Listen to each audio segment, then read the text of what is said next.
If you blindly listen to your parents and keep stashing all your money in FDs, congratulations, you are losing crores of rupees. Yeah, seriously. By starting investing with just 5,000 rupees a month, you can have a whopping 1.25 crores in 20 years. But there are market crashes left, right and center. Scary, right?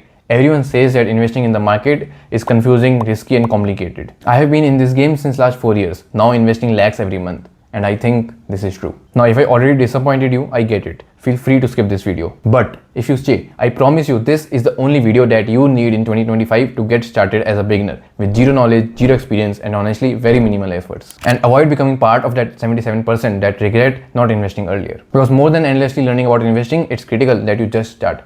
Take that leap, get your hands dirty and build actual wealth. Hi, I am Sanchit SG2 at Uber and let's get started. Before going into details, let me give you an overview first. We will start with agenda, important disclaimer and prerequisites. Then I will give you a very quick and simple introduction to share market and different asset classes. After which we will go to the most important part of this video, which is the practical beginner friendly way to start investing, and I will show you live examples. It will be further broken down into two parts. First is a mutual fund strategy and second will be a direct stock investing strategy, which is going to be the most controversial part of this video. Then we will discuss how much to invest and I will end the video talking about the mindset and myths around investing. So the agenda of this video is to have an extremely simple way to start investing as soon as possible to avoid analysis paralysis. This will give you motivation to learn because you should stay hungry for knowledge but at the same time avoid information overload. So keep investing, keep learning. Coming to the important disclaimer, this video is for you only if you are young, let's say in your 20s and are earning anything more than 30 to 40,000 a month after all the family obligations. And before starting investing, make sure to have your emergency fund ready. I won't go into the details, but have 6 months of your monthly investing in FD or savings account or whatever you consider safe. So if your monthly expenses are 30,000, put aside 1.8 lakhs for emergency. If you want, you can comment down below and I will make a detailed video on emergency fund. But for now, just remember one thing. Wherever you put your money, the lock-in should be less than 2 years. So don't create an FD of 5 years or something, okay? Let's come to share market and asset classes. I know this section can be slightly boring, but keep watching and we will soon get to live investing in the very next section. And we will go into very minimal details here just to help you get started. And if you want, I can make a detailed video on any of these topics later. So what is share market? Share market is a market where you buy or sell tiny ownership of companies in form of shares. So if you own some share, you actually are partial owner of that company. So the next time when someone asks you what you do, proudly say, nothing much, but I just own a small part of Reliance. But remember, don't tell them that's only worth 500 rupees. When you spend this 500 rupee or whatever to buy the ownership of that company, you buy the shares at a given share price, which is the cost of that small portion of that company. And the exact share price does not matter. So let me try to explain you. So I have this 1, 2, 3, 4, 5. I have 5 10 rupee note versus 1 50 rupee note. So does it matter if I have this or that? No, right? The value is still 50 rupees in both the cases. So exact price of share does not matter. One share does not mean 1% of the company. One share can be anything. A company can have 100 shares, a company can have 1000 shares, and a company can have 1 million shares. It is completely up to the company. So the exact price does not matter. And this price is variable. It can go up and it can go down multiple times even in a single day. It's fully dependent on the demand and supply and how much people are willing to pay for that small portion of that company. And then other asset classes also exist for investment and all of them follow golden rule of risk versus return. So high risk means high volatility, where volatility is the fluctuation in prices. And if you go with the low risk returns, it means that stability but also limited growth. Going by the increasing order of potential returns and thus potential risk also, FD is at the lowest risk and therefore it also gives lowest returns. Where gold or real estate investments are somewhere around moderate risk. Then comes equity. Equity is the shares which you buy in share market. Equity is moderate to high risk depending on what you are buying. If you are directly buying companies, it's more risky. If you are going through the mutual fund route, mutual fund is a connection of many companies. So in one way, you are buying hundreds of companies, then your risk reduces. Your risk will also depend on the size of company you are buying. So let's say if you are buying very big companies like let's say Nestle or Dabur, your risk is lesser but still more than FD. If you are buying smaller companies, then your risk is higher. And after equity, there is a new asset classes like cryptocurrency, which are very high risk, and I will suggest you to avoid at this point of time unless you really know what you are doing. And our plan in this video is to talk about how to get started with equity. We already have safe money in FDs which you kept as emergency fund. So now it's time to grow. And trust me, no, your money won't go to zero if you follow the strategies I tell you. Now we will talk about the beginner friendly, no knowledge strategies. And for first, let's get started with the mutual fund. So for mutual fund, first thing you should do is pick up any Nifty 50 index fund. Let me show you how. Simply go to coin.zerodha.com and then click on explore. On the left hand side, you see multiple filters. Just go to dividend type and then select growth. After this, in the search bar on the right top, go here and type Nifty 50. Now you can just select any of these. Pretty much it does not matter which exactly mutual fund you choose, but if you want, you can also choose according to the AUM. So AUM means asset under management. It means how much money that company is managing. So you can maybe assume that the more money that company is managing, the safer it is, but yeah, it probably won't matter a lot in case of Nifty 50. Nifty 50 index is actually very safe. It's basically like ordering butter chicken or butter paneer at a new restaurant. You might not get the best dish ever, but almost always you will never go wrong. There is no 7-year period in the whole history where you would have lost money when investing in Nifty 50. And there is a 97% chance that you would have made more than 8% annual returns, which is already more than your FD returns. Once you're done with Nifty 50, do not invest in any other large cap mutual fund, because data says that 80% of the mutual funds fail to beat the benchmark, and the benchmark is Nifty 50 for large caps. And for small cap or mid cap mutual funds, which means mutual fund that are buying comparatively smaller companies, forget about checking all the ratios or anything that all the YouTubers and articles are saying. There's only one thing that you need to be careful about. And let me show you what exactly that is. So what you can do is, on the same coin.zerodha.com website, keep this growth filter but remove this Nifty 50 search. By the way, if you don't already have a Zerodha or any other account, you can check out the links in my description and pinned comment. I have attached the links to sign up for Zerodha and Grow. These are the only two platforms that I have personally used, and therefore I can say that these are good. This is not a sponsor video. I obviously won't get sponsors at this stage. So yeah, let's continue. Selected this growth, then go to category. In category, select equity. In subcategory, for say we can right now explore small cap. You can do the same steps for mid cap also, but right now I'm explaining for small cap. So you go to small cap, and this is just to get the names of the mutual funds. For example, Nippon India Small Cap Fund. Now go to Google and then search mutual fund rolling. Now you can pretty much open any website which gives you rolling return. I am opening this one, Advisor Khoj. It's also asking me to select category. Go to category and select equity small cap. If you are checking mutual fund for mid cap category, then select mid cap here. So we selected equity small cap, and now it's time to add fund. So Nippon India Small Cap Fund. So So there are multiple Nippon India Small Cap Fund. You have to go with direct GR, DIR, GR. DIR means direct and GR means growth. The growth we selected, and you can select with bonus or whatever.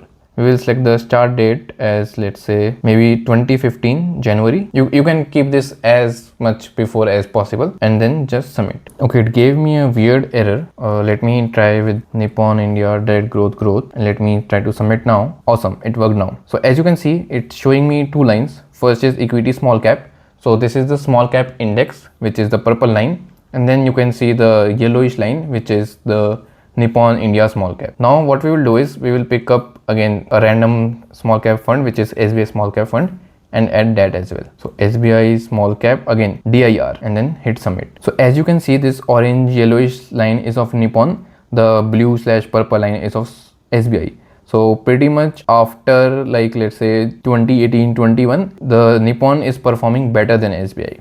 To get a better idea, just duplicate this tab one time and then another time. So now check the rolling return for 5 years and also for 7 years. So rolling returns basically means the return you will get when you have invested for 5 years, 7 years. So you can get an idea of which funds perform, let's say for 3 years, which funds perform for longer term growth and everything like that. So let me scroll down and show you. So as you can see, in the 3-year period before, let's say 2020, which is probably because of COVID, the SBI mutual fund used to perform slightly better. As we increase the duration of 5 years, for some duration they are pretty much the same, but Nippon is performing better than SBI. And as we increase the duration further, which is of 7 years, you can see that Nippon is beating SBI significantly. So yeah, I mean, this is definitely not a recommendation to buy anything, but what you can do is go over to all the small cap mutual funds and keep on adding them one by one, or like check pairs or 3 at a time, and then see the rolling returns. By seeing the rolling returns, you will get an idea of what the fund is doing, how they are performing recently,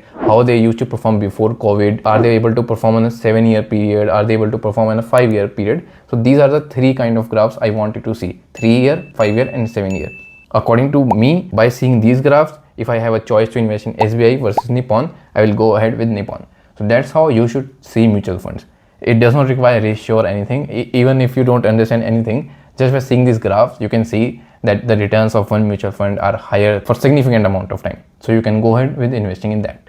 I will later also discuss on how to distribute your money, but before that, let's first come to the most controversial part of this video, which is direct stock investing for beginners. I watched 50 plus YouTube videos to do research for this video, but only to realize that what I want to say is completely different than literally everyone else. For example, the famous CA Rachana Ranade says that you should not blindly follow investment tips, jump in market without prior knowledge, or follow herd mentality. But here's my controversial take. Feel free to do exactly these things. You are young, so experiment and learn. But, and this is a big but, before putting any money, just follow these 2 simple rules. First, have a limit on how much money you will invest in each company. This we will discuss later in the next section. And second, whatever company you are buying, the price of that share, the price of that stock should not be higher in the last 1 year. So if in the last 1 year the highest price was 500 and the price right now is also 500, you should not buy it.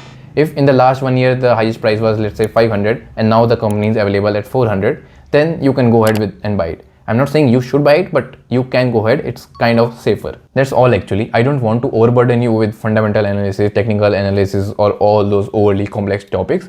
You will have your time to learn everything, but don't wait to learn everything before starting investing. Invest now and learn as you keep investing. Coming to how much you should invest, I would say invest as much as possible and you're comfortable with. I literally invest all my money after obviously covering basic expenses like rent and food. See, you can wait, but to explain you the cost of waiting, let me actually show you a clip from one of my other videos. Let's take an example where you start investing 5,000 monthly for a retirement at age 60.